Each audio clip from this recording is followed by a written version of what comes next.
Hello, good morning. Good morning, maayong buntag. Mayad-ayad nga agahon no, na sa Aklan, Philippines. Magandang umaga sa Pilipinas and ohayou gozaimasu dito sa Japan. So once again, this is Annie Hirata.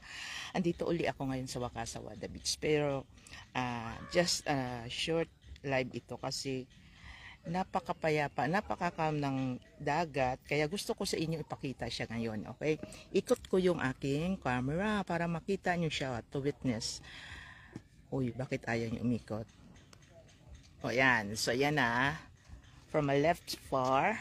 Ayan yung makikita nyo. So ayan. Ohayou gozaimasu. Yan siya. Ayan. Diba napakaganda? Yan. Tapos, kanina naabutan ko yan sila. Parang yung isa instructor ng surfing kasi nagtuturo siya, nagde-demo. And then, yan, ang ganda ito, gustong gusto ko itong area na to. At madalas ako nagbibideo dito pero hindi pa ako nakapag-video doon sa pinaka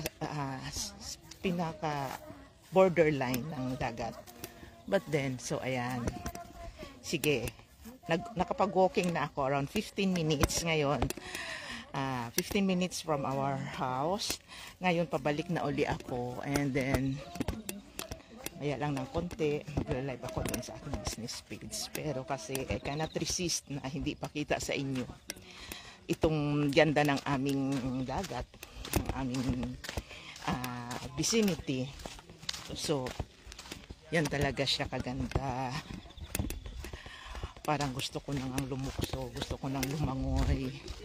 Kaya ng konti, tignan ko pagdating doon sa dulo kung ganun pa rin yung pakiramdam ko. Although yung outfit ko ay hindi pang swimming. Nakasapatos ako. At hindi nakaprepare yung aking pampaligo.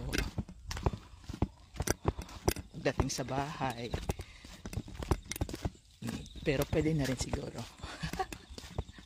Ang sarap kasi lumublog oh. Kita nyo yan? Para lang siyang napakapayapa. So kung kayo ang nandito sa pwesto ko, anong gagawin nyo?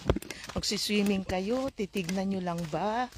Or makontento na ba kayo na makita silang ganito? Or magsiswimming ka? Usually yung mga dumadayo talaga, di ba?